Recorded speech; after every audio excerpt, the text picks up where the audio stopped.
Hello friends, आप सभी को नमस्कार। मैं हितेश कुमार एक बार फिर से आप सभी के लिए आज हिस्ट्री का नया टॉपिक लेके आया हूं। जिस प्रकार से हम प्राचीन काल से हिस्ट्री को पढ़ते आ रहे हैं एक क्रम के अनुसार, उसी प्रकार से हम अब मध्यकालीन भारत में आ चुके हैं और मध्यकालीन भारत की भी हमारी बस एक दो वीडियोस बची हैं। इसके बाद देखिएगा अकबर का, मुगल काल में हम पढ़ रहे थे बादशाह अकबर। बादशाह अकबर से पहले हमने पढ़ लिया था। आज हम पढ़ेंगे बादशाह अकबर के बारे में, उनके प्रमुख कार्य पढ़ेंगे, उनके 9 रत्नों के बारे में पढ़ेंगे, मुगल कालीन चित्रकारिता के बारे में पढ़ेंगे और जितने भी अकबर के जितने भी कार्य रहे हैं उन सभी पर चर्चा करेंगे। अकबर के जीवन से संबंधित पूरी जानकारियां हम आज की वीडियो में पढ़ने वाले हैं। चलिए एक एक करके मैं आप लोगों के सामने लेके आता हूं। उससे पहले मैं आपको बताऊं कि देखिएगा जितने भी ये प्राचीन भारत के टॉपिक हैं ये सारे मैं करा चुका हूं। मध्यकालीन भारत के भी बहुत से टॉपिक करा चुका हूं। मुगल साम्राज्य चल रहा है और मुगल साम्राज्य में 2-3 वीडियोस और आएंगी। उसके बाद शिवाजी और मराठा साम्राज्य बचेगा। तो ये सारी की सारी वीडियो जो है मैं एक क्रम के अनुसार दे रहा हूं। ये पुस्तक है पूजा पब्लिकेशन की IAS PCS स्पेशलिस्ट बुक। इस बुक से मैं पूरा पैटर्न आपको पढ़ा रहा हूं। NCERT बेस्ड है और पूर्णतः ये संशोधित संस्करण है, इसलिए इस बुक में कोई भी गलतियों की गुंजाइश नहीं है। चलिए बात करते हैं आज हम मुगल साम्राज्य के बारे में। मुगल साम्राज्य में अकबर के बारे में हम पढ़ेंगे, जिन्होंने 1556 से 1605 तक शासन किया था। और बहुत बार एग्जाम में पूछा जाता है, जो सबसे पहला प्रश्न बनता है वो यही बनता है कि अकबर का पूरा नाम क्या था, क्योंकि हमने अभी तक अकबर अकबर पढ़ते रहे, लेकिन कई बार उसका पूरा नाम पूछ लिया जाए तो आप लोगों ने ध्यान रखना है कि जलालुद्दीन मोहम्मद अकबर उनका पूरा नाम था। उनका जन्म हुआ था अमरकोट के राजा राणा वीरसाल के महल में 15 अक्टूबर 1542 में। 15 अक्टूबर 1542 में उनका जन्म हुआ था। मात्र 14 वर्ष की उम्र में वो शासक बन गए थे, राजगद्दी पर बैठ गए थे। इनका बचपन का जो नाम था वो था जलाल।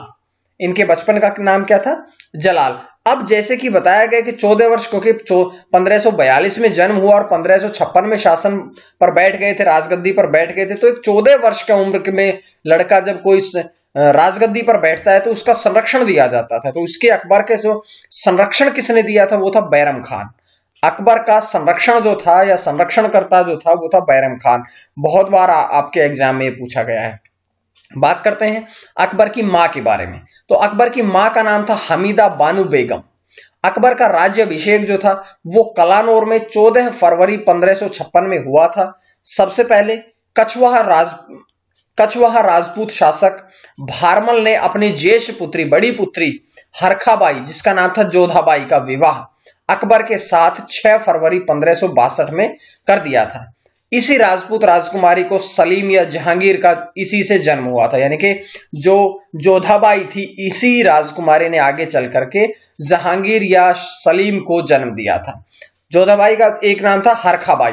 जोधाबाई तो हम इतिहास में पढ़ते आए हैं, लेकिन उनका जो जन्म का नाम था वो था हरखाबाई। तो ये बातें छोटी छोटी हैं लेकिन इंपॉर्टेंट बातें हैं।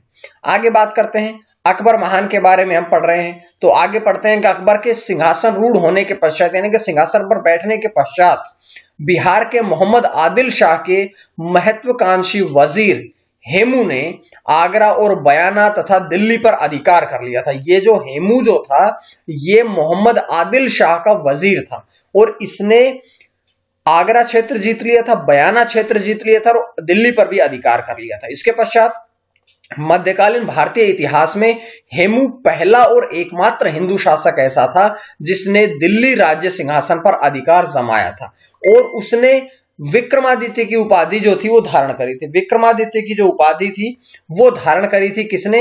ये भी हेमू ही ने धारण करी थी और हेमू पहला और एकमात्र हिंदू राजा था जिसने कि दिल्ली सिंहासन पर अपना राज्याभिषेक किया था और उपाधि धारण करी थी। बात करते हैं उसके आगे चल के कि अकबर और हेमू के बीच में दिल्ली तथा आगरा पर पुनः अधिकार करने के लिए पानीपत का युद्ध होता है। पानीपत का पहला युद्ध तो हमने पढ़ लिया था, 1526 में हुआ था। तो लेकिन अब जो पानीपत का युद्ध हुआ था ये दूसरा पानीपत का युद्ध हुआ था। ये 1556 में लड़ा गया था जिसमें हेमू जो था वो हार गया था और अकबर जो था वो जीत गया था। ये पानीपत का दूसरा युद्ध था जो कि 1556 में लड़ा गया था। अब अकबर के कुछ प्रमुख कार्यों की तरफ बात करते हैं हम। जैसे जैसे बात करते हैं कि दास प्रथा का अंत करवाया था, कब करवाया था, तो ये करवाया था 1562 में। 1556 में राजा बना, उसके पश्चात 1562 में उन्होंने दास प्रथा का अंत करवाया। हिंदू तीर्थ यात्रा करके समाप्ति कर दी 1563 में।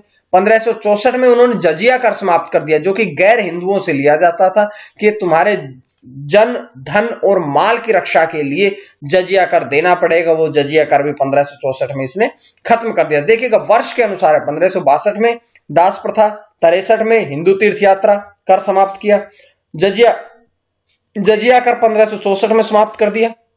उसके पश्चात पर्दा शासन का अंत कर दिया था। कब करा था? यह करा था 1564 में। 71 में फतेहपुर सीकरी की स्थापना करी थी।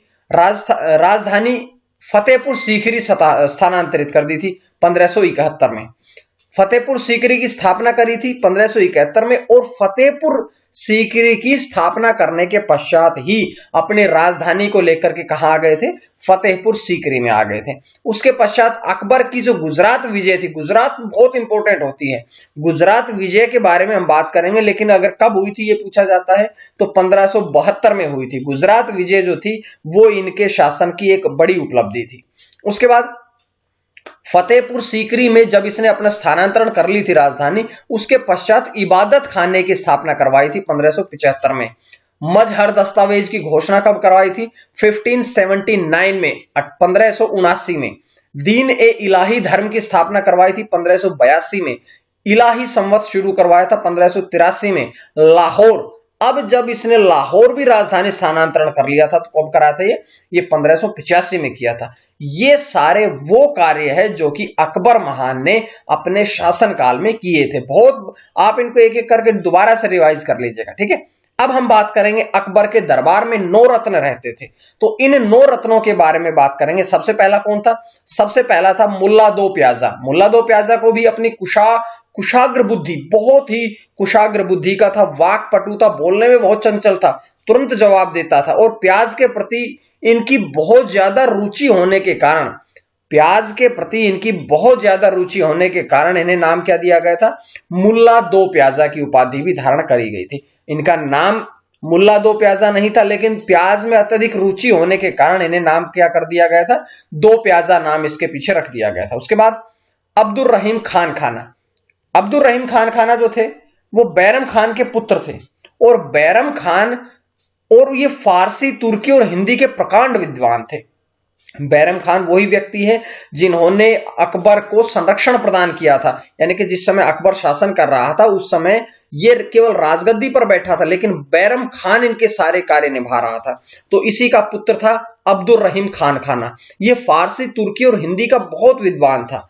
अकबर की जो आत्मकथा है तुजुके बाबरी, जो बाबर की आत्मकथा है, माफ करिएगा, अकबर नहीं बल्कि बाबर की जो आत्मकथा है तुजुके बाबरी, उन्होंने तुर्की भाषा से फारसी में भी अनुवाद किया था। किसने किया था? ये किया था अब्दुल रहीम खान खाना ने, और अकबर ने इन्हें खान खाना की उपाधि से विभूषित किया था। अकबर महान ने ही इन्हें खान खाना की उपाधि दी थी। उसके बाद तीसरे थे हमीम हुमाम। हमीम हुमाम कौन थे? ये अकबर के अति निकट के मित्र थे। सम्राट की पाठशाला के प्रधान अधिकारी थे, जो पाठशाला होती थी उसके अधिकारी थे। नाम क्या था? हमीम हुमाम। अबुल फजल, बहुत शानदार व्यक्ति थे अबुल फजल। ये एक कुशल सेना नायक थे। आईने अकबरी और अकबरनामा की जो ऐतिहासिक रचनाएं लिखी थी वो अबुल फजल ने लिखी थी। तानसेन जो था वो अकबर के दरबार में बहुत ही प्रसिद्ध संगीतज्ञ हुआ है। इनका राजकवि भी था, और इन्हें एक बहुत महत्वपूर्ण उपाधि प्रदान की गई थी। क्या नाम था उसका? उसका नाम था कंठाभरण वाणी विलास। के इतना मीठा गाते थे कि महान संगीतज्ञ थे, इनके दरबार के राजकवि थे। उसके बाद इनका जो मूल नाम था, कई बार तानसेन का मूल नाम पूछते हैं, तो तानसेन का जो मूल नाम था वो था रामतनु पांडे। रामतनु पांडे जो नाम था वो था तानसेन का वास्तविक नाम। उसके बाद आते हैं राजा मान सिंह, 6 नंबर पे। ये एक प्रमुख सेनापति थे। मुगल साम्राज्य के विस्तार में बहुत बड़ा इनका योगदान था राजा मान सिंह का। उसके बाद आता है टोडरमल। इनकी जो भूमि व्यवस्था में सुधार में इनकी महत्वपूर्ण भूमिका थी। राजा जो टोडरमल थे ये भूमि सुधार में महत्वपूर्ण भूमिका निभाते थे। इनकी भूमि सुधार व्यवस्था जो थी वो आईने दहशाला अर्थात टोडरमल बंदोबस्त के नाम से जानी जाती थी। उसके बाद था फैजी। फैजी एक उच्च कोटि का राजकवि था और ये फैजी जो था ये तानसेन के बराबर में ही राजकवि भी था, लेकिन ये साहित्यकार भी था। गणित की प्रसिद्ध पुस्तक लीलावती का फारसी में अनुवाद जो था वो फैजी ने ही किया था। अंतिम आता है बीरबल। बीरबल जो व्यक्ति थे वो अपनी वाक पटुता और चतुराई के लिए बहुत प्रसिद्ध था। बीरबल हिंदू शासक था और बीरबल अपने वाक पटुता और चतुराई के लिए बहुत प्रसिद्ध था।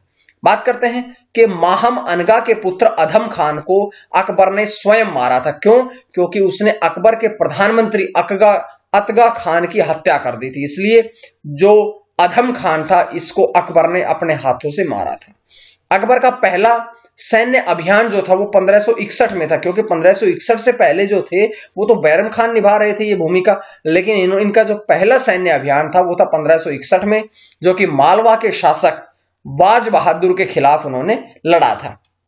जब शहजादा सलीम ने विद्रोह करके इलाहाबाद में स्वतंत्र शासक की तरह व्यवहार करना आरंभ कर दिया था, तब अकबर ने 1602 में दक्षिण से अपने मित्र अबुल फजल को बुलाया और उसी समय सलीम के इशारे से ओरछा के बुंदेला सरदार वीर सिंह देव ने मार्ग में अबुल फजल की हत्या कर दी थी। तो इस प्रकार से जो सलीम के कहने पर, सलीम के इशारे से, सलीम की सहमति से वो जो ओरछा का बुंदेला सरदार था वीर सिंह देव, उस वीर सिंह देव ने रास्ते में ही अबुल फजल की हत्या कर दी थी। तो यहां से एक जो उनके नवरत्न था वो कम हो गया था। उसके पश्चात फतेहपुर सीकरी का जो पंचमहल है वो बौद्ध विहारों के अनुरूप है। 1556 में हल्दी घाटी युद्ध हुआ था। किसके साथ हुआ था? बहुत इंपॉर्टेंट प्रश्न है, बहुत बार पूछते हैं कि हल्दी घाटी जो युद्ध था वो अकबर के सेनापति मान सिंह ने लड़ा था। किसके खिलाफ? मेवाड़ के शासक महाराणा प्रताप के खिलाफ लड़ा था और महाराणा प्रताप को पराजित कर दिया था, हरा दिया था। उसके बाद आता है शेम सलीम चिश्ती जो थे वो अकबर के समकालीन थे, प्रसिद्ध सूफी संत थे।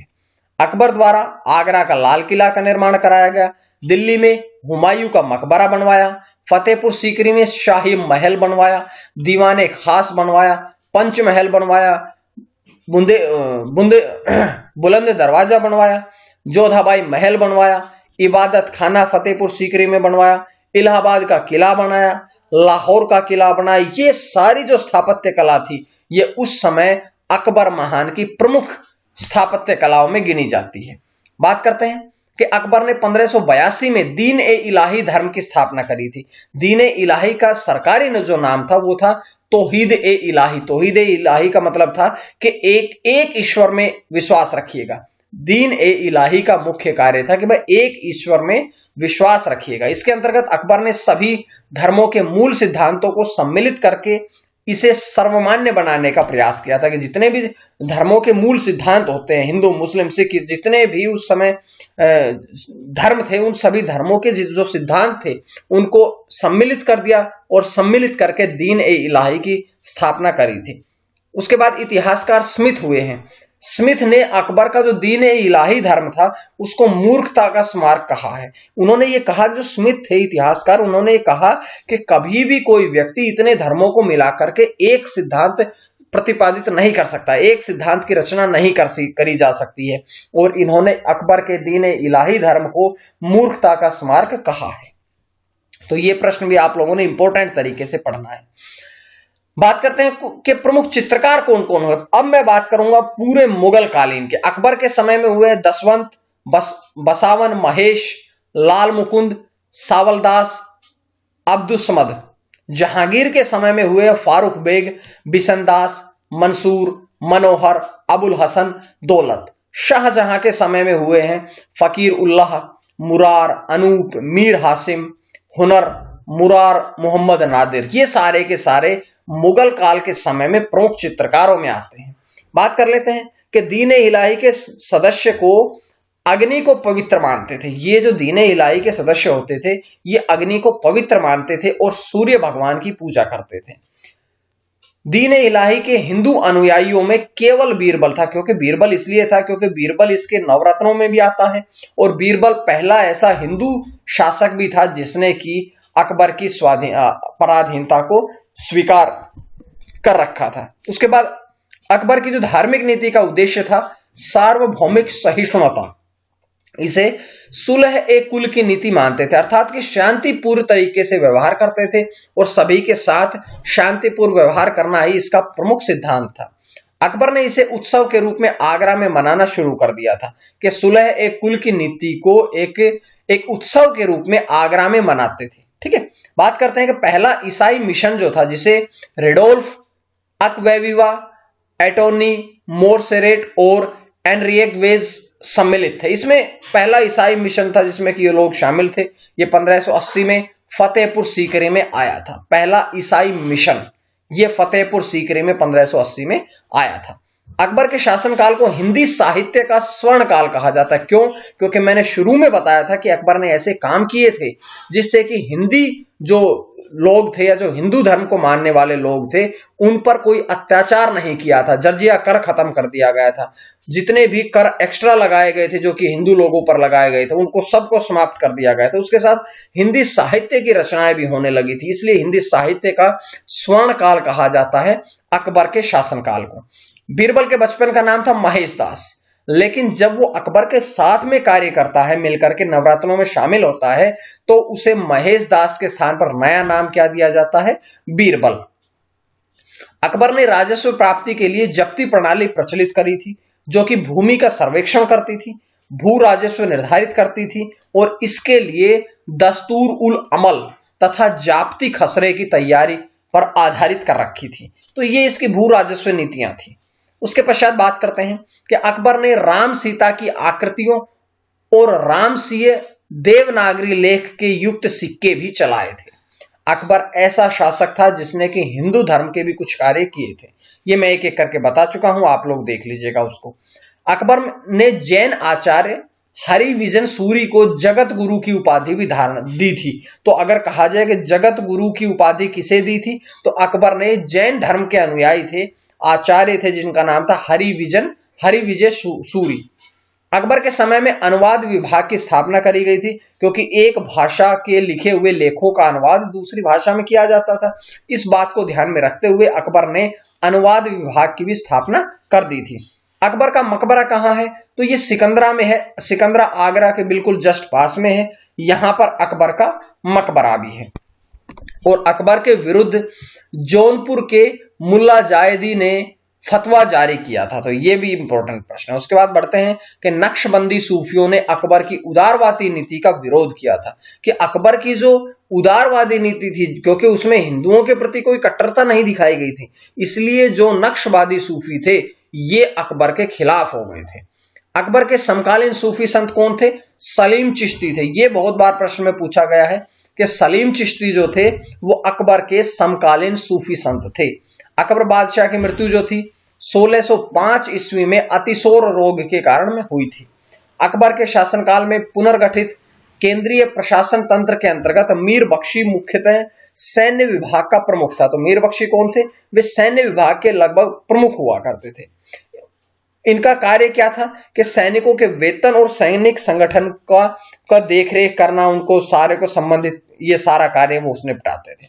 उसके पश्चात बताता हूं आपको एक बात कि अकबर जो था वो मुगल बादशाहों में जो सबसे ज्यादा लंबे समय तक शासन किया था उनमें से एक था। सबसे ज्यादा औरंगजेब ने किया था।